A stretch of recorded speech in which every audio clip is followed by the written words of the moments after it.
جس کا نام میں نے اب دیکھیں میرے ذہن سے اس کا نام ہی نکل گیا، یعنی وہ اتنا کوئی سلیم بیگ جو موجودہ چیئرمین پیمرا ہے، ان سے تو بات ہی نہیں ہو رہی تھی بالکل کسی قسم کی، جیسے وہ کہتے ہیں نا منہ میں گھنگنیاں ڈال کے بیٹھے ہوئے تھے۔ جبکہ جو سابقہ چیئرمین پیمرا جن کو ہٹا دیا گیا تھا عہدے سے، انہوں نے یہ بتایا کہ ان کو فون کیے گئے تھے، ان کو چینل 92 کو کھولنے کا کہا گیا تھا، ان کو یہ کہا گیا تھا کہ اگر آپ نے چینل 92 کو نہیں کھولنا تو پھر آپ تمام چینلز کو بند کر دیں، اور یہ جو کچھ کہا گیا تھا یہ فیض حمید کی جانب سے کہا گیا تھا۔ اور اگر آپ اسد طور کا ویلاگ دیکھیں، اسد طور نے عدالتی کارروائی کے بعد ابصار عالم صاحب کو سپریم کورٹ کی بلڈنگ کے باہر کھڑا کر کے پھر ان سے باقاعدہ انٹرویو کیا اور ان سے ذرا مزید ڈیٹیل پوچھی، تو انہوں نے بڑا کھل کے بتایا کہ جناب مجھے جنرل فیض حمید کی طرف سے کال آئی تھی اور جنرل فیض حمید نے مجھے کہا تھا کہ آپ 92 چینل کو کھول دیں، تو میں نے کہا نہیں جناب، ان کی ڈی ایس این جی بھی وہاں کھڑی ہے اور وہ ایسی رپورٹنگ کر رہے ہیں کہ جس سے وائلنس جو ہے وہ پروموٹ ہو سکتا ہے، اور انہی کی فیڈ کو پھر فیس بک پہ بھی لائیو چلایا جا رہا ہے۔ تو جنرل فیض حمید نے ایک بڑی معنی خیز بقول ابصار عالم کے بات کی، اور وہ یہ تھی کہ یار وہ مجھے بار بار فون کر رہے ہیں، لیکن ابصار عالم صاحب نے انکار کر دیا۔ گویا فیض حمید کو 92 چینل کی جو مینجمنٹ ہے وہ ڈائریکٹلی کالز کر رہی تھی بقول فیض حمید اور پھر بقول ابصار عالم کے۔ اس کے بعد پھر جنرل فیض حمید نے دوبارہ جب کال کی تو انہوں نے کہا کہ آپ باقی سارے چینل بند کر دیں، لیکن انتہائی جرات کا مظاہرہ کرتے ہوئے ابصار عالم صاحب نے ایسا کرنے سے بھی انکار کر دیا۔ کل عدالت میں نام لیے بغیر جسٹس قاضی فائز عیسیٰ نے بڑے ہی جرات مندی کے ساتھ اور بڑی ہی دلیری کے ساتھ طاہر القادری کا ذکر کیا۔ اب طاہر القادری کی شخصیت کے اوپر بہت سے پروگرام ہو سکتے ہیں، اس کا احاطہ شاید کسی ایک پروگرام میں یہ 15-20 منٹ کی جو گفتگو میں آپ لوگوں کے ساتھ کرتا ہوں اس میں نہیں کیا جا سکتا، لیکن یہ بات سچ ہے کہ وہ چاہے کنٹینر والا تماشا ہو اور چاہے پھر یہ والا دھرنا ہو، طاہر القادری نے اس ملک کے اندر اپنا حصہ کینیڈا سے آ کے ضرور ڈالا ہے، اور ہمیشہ وہ منفی حصہ ہی ڈالا ہے۔ کبھی وہ کفن پہن کے اور سر پہ کفن باندھ کے کھڑے ہو جاتے ہیں، کبھی وہ قبریں کھدوا لیتے ہیں، اور کبھی وہ ان کو ایئرپورٹ سے لے کر اپنی رہائش تک کم از کم گورنر پنجاب یا کسی وفاقی وزیر کا پروٹوکول بھی چاہیے، اس کے وہ بڑے شیدائی ہیں۔ اب مجھے یہ نہیں سمجھ آتی کہ پاکستان کو نوچنے والے جو گدھ ہیں وہ پاکستان کے اندر یہ جرت تو کم ہی کرتے ہیں، لیکن پاکستان کے باہر جا کے پھر وہ گیدڑ جو ہیں وہ شیر کیسے بن جاتے ہیں۔ آپ عادل راجہ کو دیکھیں کہ پاکستان کے اندر تو جرت نہیں ہے، اس کی زبان گدی سے کھینچ لی جائے گی اگر وہ ان ساری بکواسیات کو جاری رکھے گا کہ جو وہ رکھتا ہے۔ پھر آپ بگوڑے اشتہاری شہباز گل کو کہ جس کے ولدیت کا خانہ جو ہے وہ اپنی مرضی سے بھرا ہوا ہے، آپ کو معلوم ہی نہیں ہے کہ موصوف اولاد کس کی ہیں، وہ خود کو جٹاں دا پتر کہتا ہے۔ اب وہ کتنے سارے جٹ ہیں مشترکہ طور پہ کہ جن کا وہ پتر ہے، وہ خیر بہرحال اس بات کو چھوڑے، تو وہ بھی باہر جا کے جو کچھ کر رہا ہے وہ کر رہا ہے۔ شہزاد اکبر ہے، محیط پیرزادہ ہے، صابر شاکر ہے، وجاہت احس خان ہے، یہ جتنے لوگ ہیں یہ باہر سے، الطاف حسین ہے، تو یہ جتنے لوگ ہیں یہ باہر سے جا کے پاکستان کے خلاف ہرزہ سرائی کرتے ہیں۔ میرا خیال ہے یہاں پہ ہمارے ان لوگوں کو کہ جو ذمہ داران ہیں، جو ان کی زبان میں اور آپ تو صرف بات کر سکتے ہیں نا جی، ہمارا مینڈیٹ یا ہم سٹیک ہولڈر نہیں ہے اس بات کے کہ ہم ان زبانوں کو خاموش کروا سکیں، تو وہ جو کروا سکتے ہیں ان کو اس معاملے میں سوچنا چاہیے۔ آپ کے سامنے مثال ہے ہردیپ سنگھ نجار کی، کینیڈا میں بیٹھ کے جب وہ بھارت کے خلاف بولا تو بھارت نے اس آواز کو کینیڈا کے اندر ہی خاموش کر دیا۔ بعد میں جو ہو رہا ہے سو ہو رہا ہے، لیکن ایک بڑا سٹرونگ میسج جو ہے وہ دنیا کو بھی چلا گیا اور پھر بھارتیوں کو بھی چلا گیا۔ لیکن جب ہمارے ہاں الطاف حسین سے لے کر عادل راجہ اور شہباز گل اور شہزاد اکبر تک جب ان لمبی زبانوں کو کھینچا اور کاٹا اور ان آوازوں کو خاموش نہیں کیا جائے گا، چاہے وہ کسی بھی حوالے سے ہو، وہ اسٹریٹجی میں تو نہیں بتا سکتا، وہ تو آوازوں کو خاموش کرنے والے ہم سے بہتر جانتے ہیں کہ انہوں نے ان آوازوں کو how to deal with this, تو تب تک اس ملک کا حال یہی رہے گا۔ آپ یہاں پہ چیئرمین پیمرا پرانا بنائیں یا نیا بنائیں یا جو مرضی کریں، لیکن وہ ابھی آپ نے دیکھا کہ پچھلے کافی عرصے سے نا یوتھیے دوبارہ سے سر اٹھانا شروع ہو گئے، اور میں ان یوتھیوں کی بات کروں جو 9 مئی کے واقعات کے ذمہ دار ہیں. کہاں وہ توبہ طائب ہونا، کہاں وہ بیٹھ کے نکالنا، کہاں وہ شرم کے مارے منہ چھپاتے پھرنا، کہاں وہ رونا اور چلانا، کہاں وہ آسمان تک چیخیں. لیڈران سے لے کر کارکنان تک آپ نے تو دیکھا، پریس کانفرنسز میں بھی دیکھا، اپنے انٹرویوز کے اندر بھی دیکھا کہ وہ جو دل و جان قربان کرتے تھے، وہ جو فیاض چوہان جیسے آخری گرفتاری کے وقت بھی عمران خان کے نعرے لگا کے بیٹھے تھے، اب وہ عمران خان کی ماں بہن ایک کر رہے ہیں. وہ فاروق حبیب جیسے کہ جو فواد ڈبو کی گاڑی کو ہاتھ سے روکنے کی کوشش کر رہے تھے جب پولیس اس کو گرفتار کر کے لے جا رہی تھی، انہوں نے اب جو پینڈورا باکسز کھولے ہیں تو الامان و الحفیظ.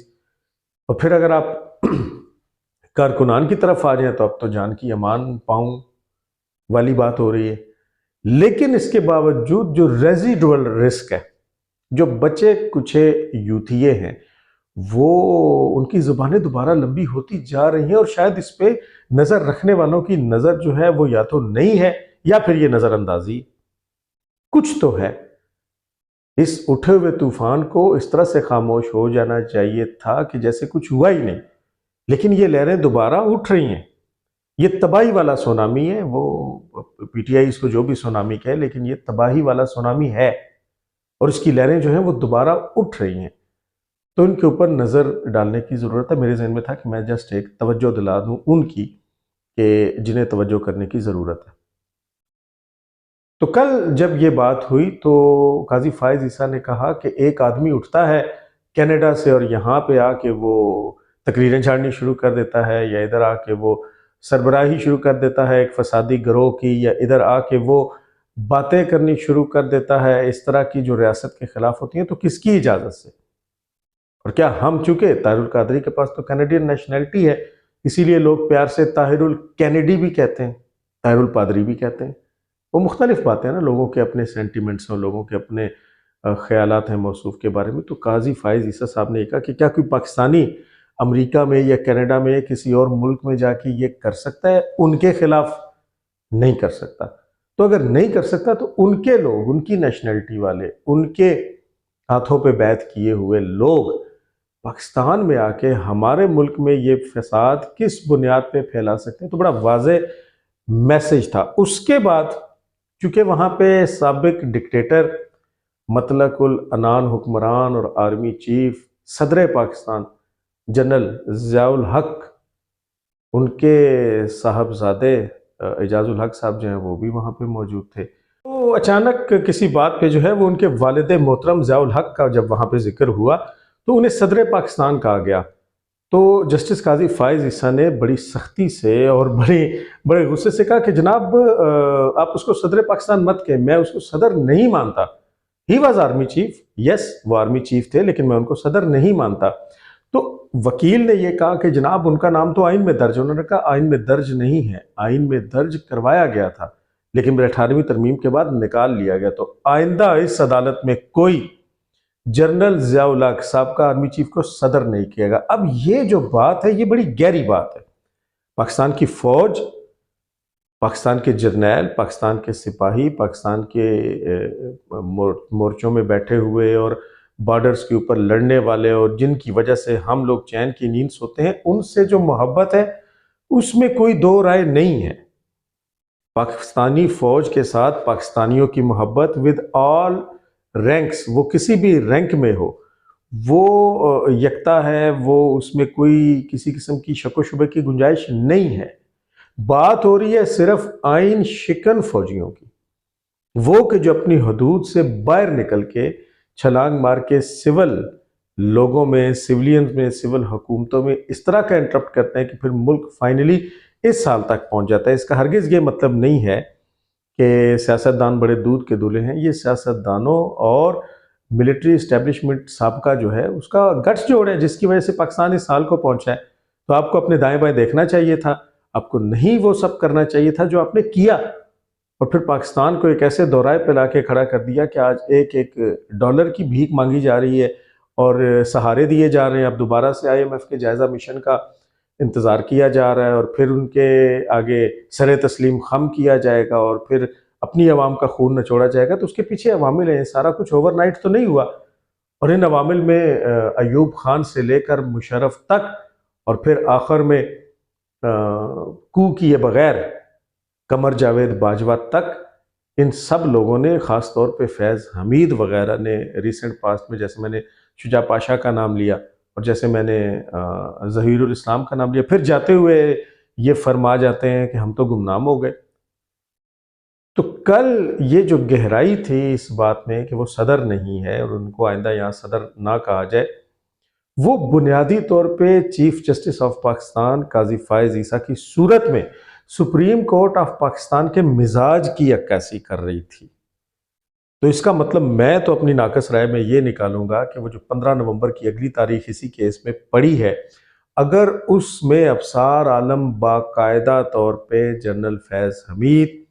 اور جنرل قمر جاوید باجوہ وغیرہ وغیرہ وغیرہ ان کے نام لے لیتے ہیں، تو ان کو نہ صرف یہ کہ عدالت میں طلب کیا جائے گا، بلکہ ان سے باقاعدہ انصاف کے عین تقاضوں کے مطابق نمٹا بھی جائے گا، آئین اور قانون کے مطابق فیصلہ بھی کیا جائے گا۔ اس کی ایک وجہ یہ بھی ہے کہ جسٹس قاضی فائز عیسیٰ نے کسی سے نوٹوں کے ٹرک نہیں لیے ہوئے، کوئی سہرش بندیال کو نوکری نہیں دلوائی ہوئی، کوئی نجم ثاقب کی زبانیں اور ٹانگیں لمبی نہیں کی ہوئی، کوئی ارسلان افتخار کو بے لگام نہیں کیا ہوا، کوئی لاہور کے اندر کروڑوں اور اربوں روپے کی جائیدادیں نہیں بنائی ہوئی، کوئی داماد بیچ میں آڑے نہیں آتا اور کوئی ساس بیچ میں آڑے نہیں آتی۔ صاف ستھرے بیک گراؤنڈ کے حامل ایک شخصیت ہیں قاضی فائز عیسیٰ صاحب، جن کے اوپر جب کیچڑ اچھالا گیا تھا انہی بد کردار سابقہ ججوں کی جانب سے، تو وہ کیچڑ پھر انہی کو خود اپنے ہاتھوں سے دھونا پڑا تھا اور خود اپنے ہاتھوں سے لکھ کے دینا پڑا تھا کہ نہیں جناب یہ ایماندار آدمی ہے، اور اس کے اوپر جتنی بھی ایلیگیشنز لگائی گئی ہیں وہ جھوٹی، بے بنیاد اور بدنیتی پہ مبنی تھی۔ تو جب ایک آدمی اس طرح کی آگ سے کندن بن کے نکلا ہوا ہو تو پھر اسے پرواہ نہیں ہوتی، اور اسی کا مظاہرہ کل آپ نے سپریم کورٹ کے اندر اس صورت میں دیکھا کہ اس عدالت میں آئندہ ضیاء الحق کو صدر پاکستان نہیں کہا جائے گا۔ تو پھر سوچیں کہ اگر پروف مل جاتے ہیں، جو کہ مل جائیں گے، اور اگر ثابت ہو جاتا ہے، جو کہ ہو جائے گا، تو پھر فیض حمید کی مشکلات تو بڑھ جائیں گی، پھر تو قمر جاوید باجوہ کے اوپر بھی یہ سارا کچھ ہونا چاہیے۔ وقت بڑا کم ہے، مقابلہ بڑا سخت ہے، پاکستان بہت پیچھے جا چکا ہے۔ میں نے جیسے آپ سے عرض کی کہ یہ یوتھیے اب جس طرح سے میں یوتھیے بار بار اس لیے کہتا ہوں کہ پروجیکٹ عمران خان کو لانچ کیا گیا تھا نا جی، جو رہی صحیح کسر تھی، جب پاکستان بالکل اب اوپر آنا شروع ہوا تو پروجیکٹ عمران خان کو لانچ کر دیا گیا۔ اب اس کے پھر دو حصے ہیں، ایک حصہ تو وہ ہے کہ جو پاکستان کے اندر موجود ہے، جو میں نے کہا کہ دوبارہ سے سر اٹھائے جا رہے ہیں، اور سر اٹھانے سے مراد سڑکوں پہ آنا ہرگز نہیں، اتنی تو خیر ان میں تڑ اور تپڑ ہی نہیں ہے، لیکن سوشل میڈیا کی حد تک، اور سوشل میڈیا ایک بہت بڑا ہتھیار ہے، اور آپ کے نوجوانوں کے ہاتھوں میں تو وہی موبائل فون اور یوٹیوب، فیس بک، ٹویٹر، ٹک ٹاک، انسٹاگرام، یہ سب کچھ ہے۔ تو اس کے اوپر انہوں نے سر اٹھانا شروع کر دی۔ جو دوسرا ونگ ہے وہ ملک سے باہر بیٹھا ہے، ان بھگوڑوں، ان بد کرداروں، ان حرام خوروں کی شکل میں کہ کسی کے نام کے ساتھ صحافی لگے اور کوئی سابقہ میجر ہے، کوئی دہشت گرد ہے، کوئی بھگوڑا ہے، کسی کے باپ کا بھی پتہ نہیں ہے، اور کسی نے محیط پیرزادہ جیسے لوگوں نے مرتے ہوئے باپ، بے ہوش باپ جو بستر مرگ میں تھا، اس کے ہاتھوں انگوٹھوں پہ سیاہی لگوا کے جائیداد اپنے نام کروا لی تھی۔ تو اس کردار کے تو یہ لوگ ہیں، کچھ غلام حسین جیسے کباڑیے ہیں، کچھ سمیع ابراہیم جیسے بدبخت تھرڈ کلاس قسم کے لوگ ہیں جن کو صحافت کی الف بے کا پتہ نہیں ہے، اور جو اس ملک میں کینسر بنے ہوئے، پھر کچھ صدیق جان للی جیسے، یعنی آپ بول ٹی وی کو دیکھیں، بول ٹی وی کے آپ اندازہ اس بات سے لگائیں، بول ٹی وی کے سٹینڈرڈ کا اندازہ، کہ ان کا بیورو چیف صدیق جان عرف للی تھا۔ تو جہاں پہ صحافت کا معیار یہ ہوگا، وہاں پہ پھر ان کے ساتھ آہنی ہاتھوں سے نمٹنا ہوگا۔ لیکن سوال یہ ہے کہ ان کو لایا کون؟ شجاع پاشا، شجاع پاشا کے بعد پھر لیفٹیننٹ جنرل ریٹائرڈ ظہیر الاسلام، یہ وہ دو ہیں کہ جنہوں نے باقاعدہ، پھر اس کے ساتھ باقی جو ہیں وہ تو ملتے گئے، پھر اس کی انتہا وہ چکوالیہ فیض حمید، لطیف آل والا، جس کے اپنے بھائی کو پٹواری سے اٹھا کے کیا کچھ بنا دیا گیا، جو کھربوں روپے کی جائیدادیں ہیں، یہ سارے تو ان کے ساتھ آہنی ہاتھوں سے نمٹنا اس لیے بھی ہوگا کہ آئندہ کوئی ایسی جرت نہ کر سکے۔ اور پھر ان کا جو سرخیل ہے وہ تو یہاں اڈیالہ میں ہے، اور اس کی بیوی جو کہ خاور مانیکا کی بھی بیوی ہے، وہ سرپرستی کر رہی ہے اس ساری 5th جنریشن وار کی جو اب بھی جاری ہے۔ اب آپ دیکھیں نا کہ لاسٹ ٹائم جو خبر آئی ہے وہ حیران کن ہے کہ بشرا بی بی نے باقاعدہ جیلر کو کال کر کے اندر آنے کی اجازت چاہی، کیونکہ اس کو وہ جو چاند گرہن کے سورج گرہن لگا تھا ان دنوں میں کوئی جادو ٹونا کرنا تھا عمران خان کے دائیں بائیں۔ تو قانون کو تو یا جیل کو یا جیل کے مینول کو یا عدالتوں کو سورج گرہن اور چاند گرہن سے کیا لگے، لیکن عاملوں اور جادوگروں کو تو چاہیے۔ تو پھر اس نے فون کروائے، آئی جی جیل خانہ جات سے بھی مبینہ طور پہ کروائے گئے، اور پھر اس کے بعد ایک زندہ جلائی گئی مرغی، الو کا خون، کچھ زندہ کٹی ہوئی چمگادڑیں، کچھ گڈے، کچھ سوئیاں اور کچھ دم کیے ہوئے پانی وہ لے کے وہ اندر گئی ہے۔ اور پھر اس نے عمران خان کے حوالے کیے ہیں کہ اس کونے میں تم نے یہ کرنا ہے، اس کونے میں یہ کرنا ہے، اس میں یہ کرنا ہے، اس میں یہ کرنا ہے۔ اب آپ اس کا شاخسانہ جادو برحق تو ہے کہ پاکستان کی تاریخ کا پہلا قیدی ہے جس کو 60 فٹ لمبا کمرہ، 20 فٹ کا صحن، سائیکل، واک، 8 ڈاکٹر، 9 نرسیں، 10 خادمین، باورچی، باہر کا کھانا، جیل مینول کے بجٹ میں سے، قیدیوں کے کھانے کے بجٹ میں سے دیسی گھی میں بھنے ہوئے بکرے، دیسی مرغے، چوریاں، لسیاں، مکھن، فروٹس، ایوری تھنگ۔ تو یہ لگامیں ڈھیلی کیوں کی جا رہی؟ اگر تو یہ لوگ کلپریٹس نہیں ہیں تو پھر نکالیں، باہر نکالیں اور پھر عوام کو فیصلہ کرنے دیں۔ اور اگر وہ سب کچھ جو عوام نہیں جانتی لیکن آپ جانتے ہیں، کیونکہ جاننے کے سارے ٹولز تو آپ کے پاس موجود ہیں، تو پھر گردن مروڑیں، پھر دبوچیں اس کے سارے ونگز کو۔ سپریم کورٹ کے اندر تو بہرحال یہ سلسلہ جو ہے وہ اپنی حت المقدور جو ہے وہ شروع ہو گیا، اور یہ بڑا گڈ سائن ہے، بڑی اچھی بات ہے کہ اگر یہ شروع ہو گیا تو پھر یہ کسی انے بنے لگے گا، پھر کسی انجام کو پہنچے گا۔ بس آپ 15 نومبر کا انتظار کریں، اور پھر سلام پیش کرتے ہیں ہم ابصار عالم جیسوں کو کہ جنہوں نے مقدمہ پاکستان کو لڑا ہے، اور لعنت بھیجتے ہیں پھر سلیم بیگ جیسوں کو کہ جو بس جن کو ہڈی ڈالی جاتی جا رہی ہے اور ان کے منہ سے کوئی لفظ بھی نہیں نکل رہا۔ لیکن وہ جو اب جارحانہ اننگ شروع ہوئی ہے، اور اب جس انداز سے اگریسو ماحول سپریم کورٹ کا بنا ہے، بنیادی طور پہ یہی اگریسو ماحول ہر اس شخص کے خلاف چاہیے جس نے اس ملک کو نچوڑا ہے، جس نے یہاں کے عوام کی ہڈیوں کا گودا تک نکال کے بیچ دیا اور اپنی امپائرز کھڑی کر لی۔ اب اس تماشے کو دیکھتے جائیں اور ہم آپ کو باخبر رکھتے جائیں گے۔ اگلے شو میں انشاءاللہ آپ سے دوبارہ ملاقات ہوگی۔